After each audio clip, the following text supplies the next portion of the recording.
Soyez les bienvenus à ce rendez-vous d'information. Madame, monsieur, bonsoir. Voyons les titres sommaires de ce journal.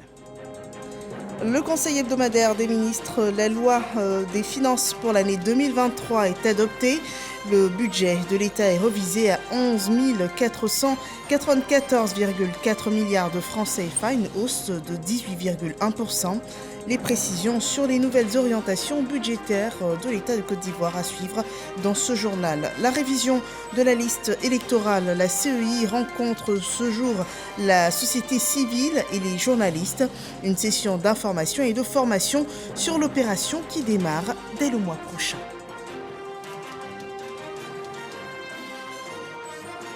Et l'actualité au Mali, un avant-projet de la nouvelle constitution malienne présentée au président de la transition Assimi Goïta. Des changements sont apportés à la langue officielle, la laïcité et également est annoncé un parlement à 2 chambres au Mali.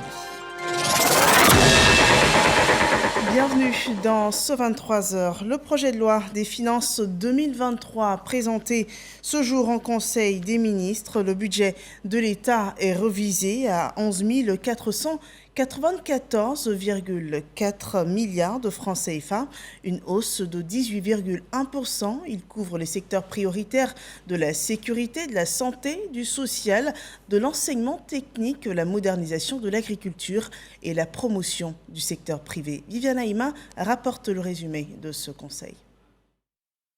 Le Conseil des ministres de ce mercredi 12 octobre, sous la présidence du président de la République Alassane Ouattara, avait essentiellement à son ordre du jour l'adoption par le gouvernement du projet de budget de l'État pour l'année 2023. Un projet de budget qui, malgré les aléas dus à la crise mondiale, est en progression par rapport au budget 2022. Ce projet de budget, il porte la volonté donc, du gouvernement de soutenir davantage les secteurs en difficulté et de contenir donc la poussée inflationniste en vue de consolider le rythme de progression des activités économiques actuelles qui sont actuellement autour de 6,8% et ce rythme devrait être poussé à 7% en 2023 de façon à préserver le pouvoir d'achat des populations et maintenir le climat social apaisé dans lequel nous sommes aujourd'hui. Le projet de budget de l'État pour l'année 2023 est structuré en 32 dotations et 137 programmes répartis au sein des institutions et ministères. Il s'équilibre en ressources et en charges à 11 494,4 milliards de francs CFA et enregistre donc une progression de 18,1% par rapport au budget initial de l'année 2022 et de 8,9% par rapport au budget révisé de 2022. Le projet de budget de 2023 est accompagné d'une matrice de réalisation par ministère. Celle-ci servira de base au renforcement du suivi-évaluation de l'action gouvernementale. Le Conseil des ministres a en outre pris un décret fixant la période et le mode de révision de la liste électorale. La 5e opération de révision de la liste électorale se déroulera sur l'ensemble du territoire national du 19 novembre 2022 au 10 décembre 2022 et à l'étranger du 24 novembre 2022 au 10 décembre 2022 pour la diaspora ivoirienne. Cette opération prend en compte l'actualisation des données personnelles des électeurs, l'inscription de nouveaux électeurs et la radiation de personnes décédées, indûment inscrites, qui ont perdu la qualité d'électeurs ou dont la radiation a été ordonnée par le pouvoir judiciaire. Ainsi, tout Ivoirien remplissant les conditions pour être électeur, notamment l'Ivoirien âgé de 18 ans au moins, jouissant de ses droits civiques, peut se faire inscrire au choix du 19 novembre au 10 décembre 2022 sur la liste électorale de l'une des circonscriptions électorales dans laquelle il a son domicile ou sa résidence, ou celle de la représentation diplomatique ou consulaire dans laquelle il est immatriculé s'il se trouve à l'étranger. La prise en compte dans le fichier électoral des nouveaux électeurs et de toute modification de données personnelles est faite sur présentation de la carte nationale d'identité en cours de validité, de l'attestation d'identité ou le récépissé délivré par l'Office national de l'état civil et de l'identification, l'ONESI, ou à défaut, le certificat de nationalité ivoirienne accompagné de toute autre pièce administrative portant une photo. Si l'actualité nationale reste toujours polarisée sur le cas des 46 militaires ivoiriens détenus au Mali, le porte-parole du gouvernement s'est prêté aux questions se rapportant aux allégations de certains journaux étrangers mettant en doute la nationalité ivoirienne de tous les 46 militaires détenus. Vous savez que nul ne peut appartenir à la fonction publique d'un pays s'il est national de ce pays. La Côte d'Ivoire n'échappe pas à cette règle. Pour être membre de la fonction publique ivoirienne, il faut d'abord être ivoirien. Les militaires sont des agents de l'État, ce sont des fonctionnaires. Et leur corps étant encore plus particulier, vous imaginez bien que ce n'est pas dans l'armée de Côte d'Ivoire que l'on pourrait avoir des non-nationaux. Ces militaires ivoiriens sont bel et bien ivoiriens. D'ailleurs, il y a un journal qui a publié la liste de tous ces 46 soldats. En dehors des pays qui disposent de légions étrangères où la loi de leur pays leur permet d'avoir des gens d'autres nationalités, dans tous les pays, je dirais, du monde, pour appartenir à l'armée, il faut être national de ce pays. La Côte d'Ivoire ne peut pas faire exception. Il n'y a donc aucun étranger parmi nos soldats. Dans le cadre de l'année africaine de la nutrition décidée par l'Union africaine, Abidjan abritera le 5 décembre prochain une réunion de haut niveau qui enregistrera la présence de plusieurs chefs d'État du continent. Et voilà pour le résumé du Conseil des ministres de ce 12 octobre. Nous poursuivons avec l'actualité parlementaire qui enregistre la participation de la Côte d'Ivoire à la 145e Assemblée de l'Union interparlementaire. La rencontre a lieu à Kigali, au Rwanda. Elle rassemble les parlements des 4 coins du monde à la cérémonie inaugurale qui s'est tenue autour des thématiques de paix, de démocratie, de la promotion du genre.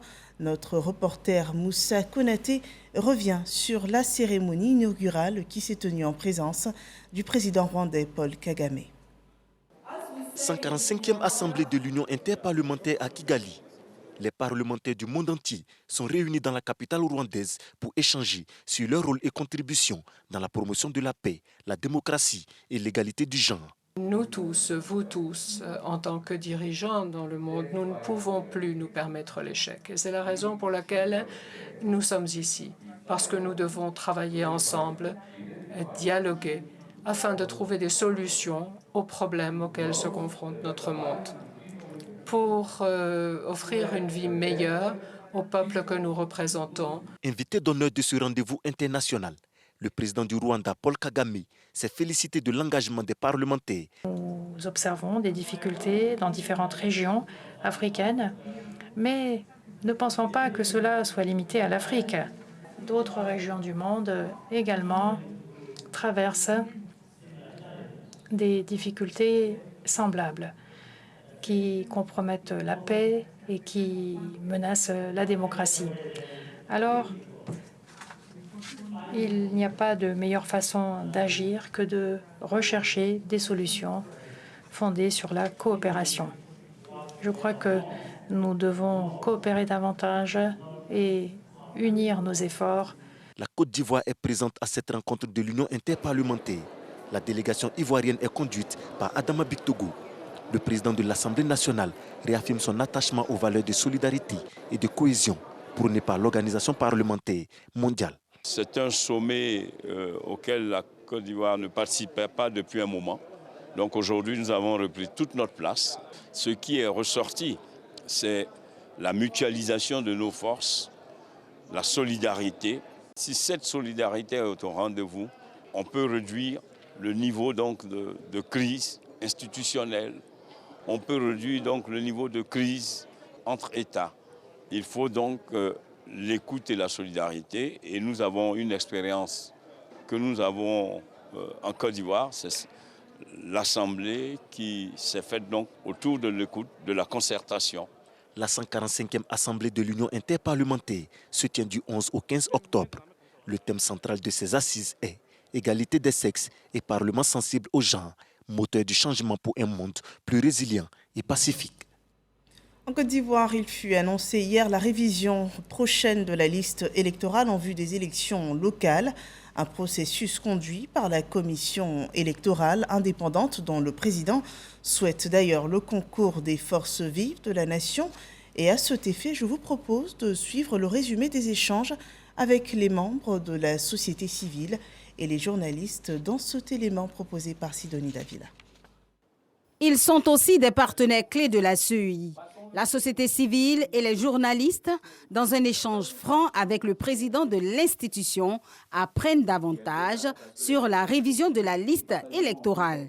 À l'issue de cette rencontre du donner et du recevoir, ils attendent d'être les plus grands bénéficiaires. Nous avons tenu vraiment à participer à cette rencontre pour deux raisons. La première raison, cela fait partie de notre mission, la mission de sensibilisation, de formation et d'éducation des masses. La deuxième raison, nous avons estimé qu'après plusieurs années de collaboration, nous estimons qu'il faut inscrire vraiment cette collaboration dans un partenariat. Nous avons pu échanger avec le président qui, comme à son accoutumée, a été, je dirais, très précis, très concis. Et nous avons bien saisi cet envoi en mission qu'il nous a confié. La commission électorale indépendante considère ces deux entités, société civile et professionnels des médias, comme un bon relais pour la sensibilisation des populations en vue de leur permettre de prendre part massivement à cette opération de révision de la liste électorale. Il est bon que nos compatriotes soient pénétrés des règles qui commandent à l'exercice de cette mission-là. C'est pour cette raison qu'on sollicite l'expertise des journalistes et de la société civile, qui eux, ils ont l'habitude d'instruire et d'informer la population. Voilà pourquoi on a besoin d'eux, pour être le relais auprès de la population pour la commission électorale indépendante, pour que chacun sache ce que c'est que la révision et surtout l'intérêt attaché à la révision de la liste électorale. La révision de la liste électorale en Côte d'Ivoire se tient du 19 novembre au 10 décembre prochain, quand celle de la diaspora se déroule du 26 novembre au 10 décembre 2022. Dans le secteur agricole, la campagne de commercialisation du café et du cacao est ouverte depuis quelques semaines. Et sur le marché international du cacao, les producteurs africains partent en lobbying. Le comité de pilotage de l'organe décisionnel de l'initiative Cacao Côte d'Ivoire-Ghana a tenu une réunion ce mercredi à Abidjan, une rencontre présidée par le ministre d'État, ministre de l'Agriculture et du Développement rural, Kobena Kwasi Adjoumani. Les échanges ont porté sur le rapport annuel 2021-2022 de l'initiative, le plan de travail 2022-2023 et l'intégration de nouveaux membres, à savoir le Cameroun et le Nigeria. Ces deux pays, qui représentent 30% de la production mondiale de cacao, souhaiteraient intégrer l'initiative et à terme, l'organisation pourrait avec ces pays revendiquer 90% de la production mondiale de cacao. Le contrôle aux frontières en Côte d'Ivoire permet d'intercepter 140 tonnes de sucre de contrebande. La saisie s'est faite à Bouaké. Les trafiquants vont être traduits devant les tribunaux, nous dit ce récit de Lanciné Bakayoko. Les 140 tonnes de sucre ont été saisies par les agents de l'unité mobile d'intervention rapide des douanes sur l'axe Katiola-Bouaké. Ce sucre de contrebande d'origine indienne et brésilienne était transporté par 2 camions remorques en provenance du Mali. Au total, pour les 2 camions, nous avons opéré une saisie donc de 2792 sacs de sucre de 50 kg. Je voudrais ici profiter également pour demander aux populations de toujours collaborer avec tous les services douaniers, d'être lorsqu'elles sont au courant ou informer de ce qu'il y a une activité suspecte, que ce soit dans les villages, dans des zones habitées ou dans les zones rurales. C'est à un poste d'observation que les douaniers ont immobilisé les 2 camions suspects qui ont aussitôt été acheminés à la base à Yopougon-Jesco. L'inspection minutieuse de la cargaison a permis de découvrir le poteau rose. Devant l'importance de cette contrebande qui met en péril l'économie ivoirienne, les chauffeurs indélicats pris la main dans le sac et leurs complices devraient subir la rigueur de la loi, toute la loi. Et nous passons à présent au point sur la situation du coronavirus en Côte d'Ivoire.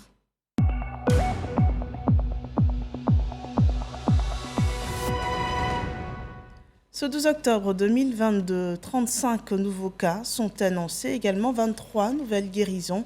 58 cas restent encore actifs dans le pays et à cette date, 20 49 979 doses de vaccins anti-coronavirus ont été administrées à des sujets en Côte d'Ivoire.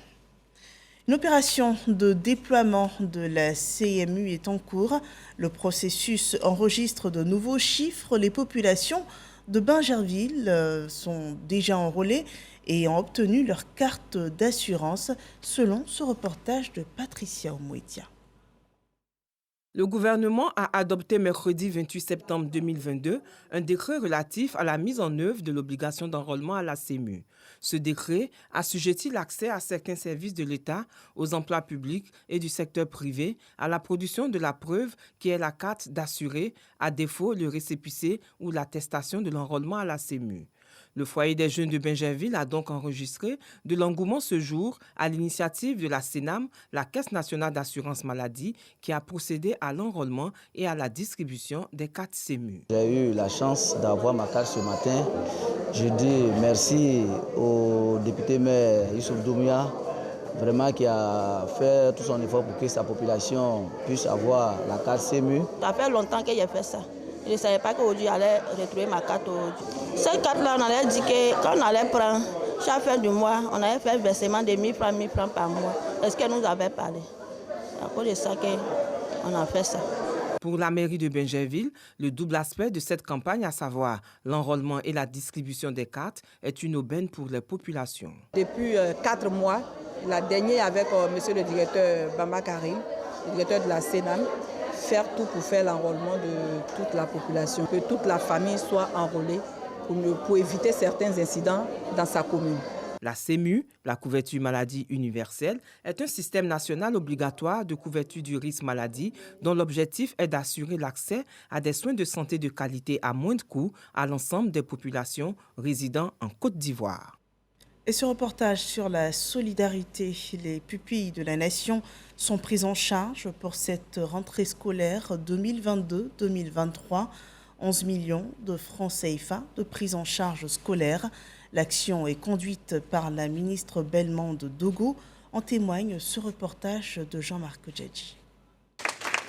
C'est entre sourires et larmes de joie que les mamans des pupilles de la nation réceptionnent des prises en charge scolaires. Des bons de réduction de scolarité qui visent à soulager ces enfants vulnérables en cette période de rentrée scolaire.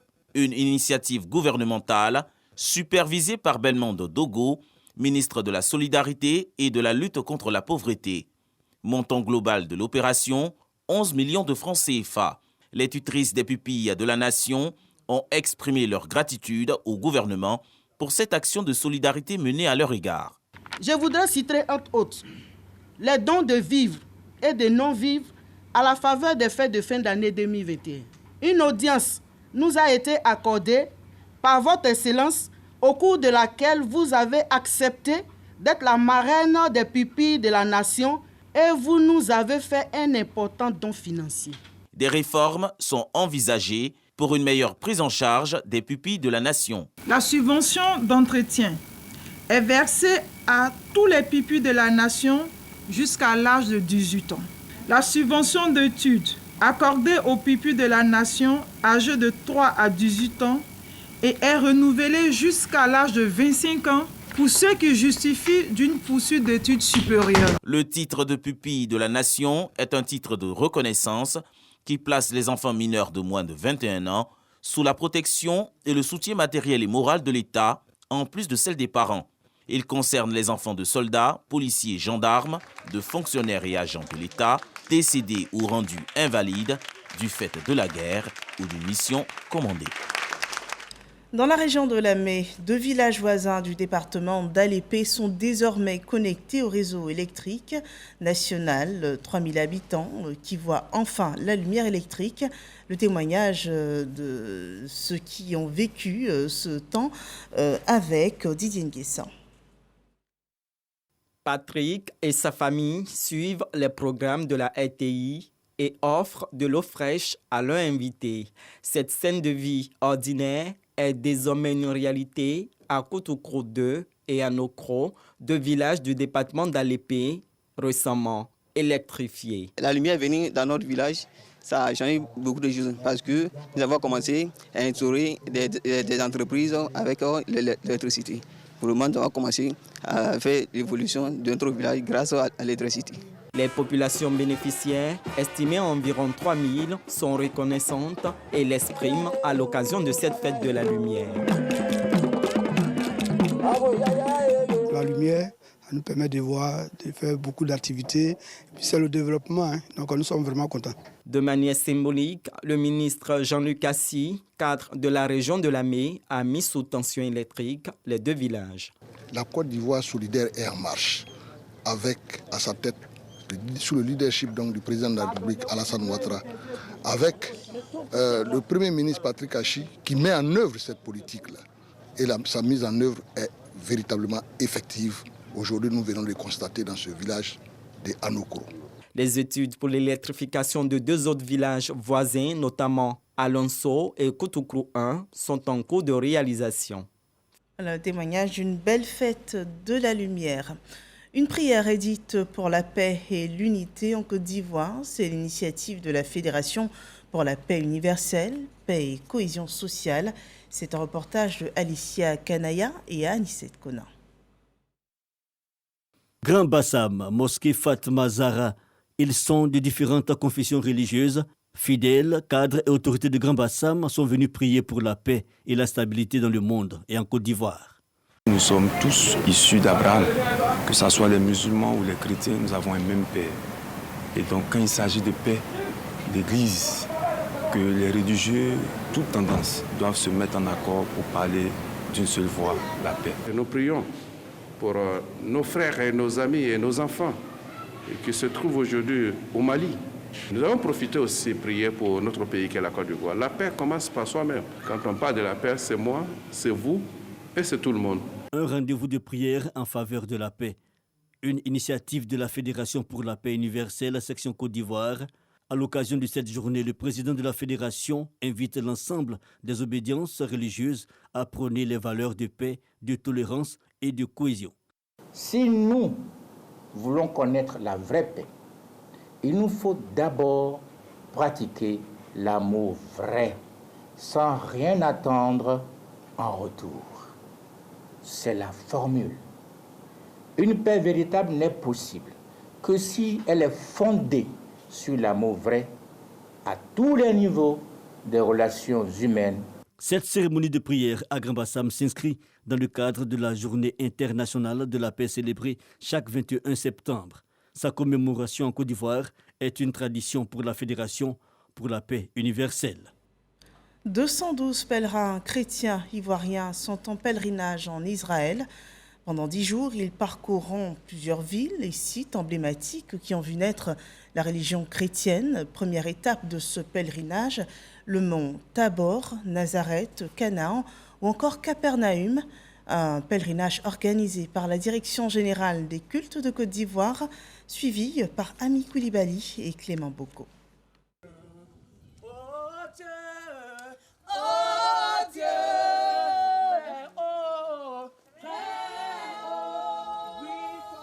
Odette vit son rêve, celui de fouler le sol d'Israël, la terre sainte.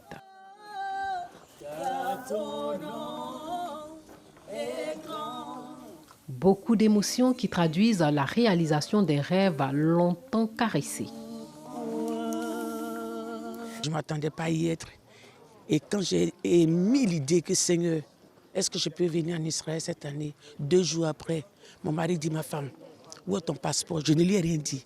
Il dit, envoie ton passeport, j'ai une occasion, tu vas aller en Israël. Vous voyez ce que le Seigneur fait. Ils sont 212 pèlerins ivoiriens sur les traces de Jésus-Christ en Israël, à l'occasion de la fête des tabernacles. Première étape de ce voyage spirituel, Tabor, un village chargé d'histoire. Ce village porte le même nom que la montagne qui l'a rendu célèbre, le mont Tabor. C'est ici que Jésus-Christ fut transfiguré. À quelques minutes du village de Tabor, la ville de Nazareth, la ville où a grandi Jésus-Christ. Ce qui lui a valu l'appellation de Jésus-Christ de Nazareth. C'est ici que vivait sa mère Marie, précisément dans ce lieu érigé aujourd'hui en église, l'église de l'Annonciation. Le nom de la Vierge était Marie. L'ange entra chez elle et dit, « Je te salue, toi à qui une grâce a été faite. Le Seigneur est avec toi. » Troublée par cette parole, Marie se demandait ce que pouvait signifier une telle salutation. Toujours à Nazareth, en Galilée, se trouve le mont du précipice, le symbole de la victoire de chaque chrétien sur ses ennemis. Le Seigneur Jésus-Christ n'a pas menti. Et c'est pour cela donc qu'on ne pouvait pas le précipiter. Un jugement sans fondement, une condamnation sans fondement ne peut pas être appliquée. Le pèlerinage chrétien ivoirien en Israël a été organisé par la Direction générale des cultes. Prochaine étape, Capharnaüm, où Jésus-Christ a multiplié pain et poissons et marché sur l'eau.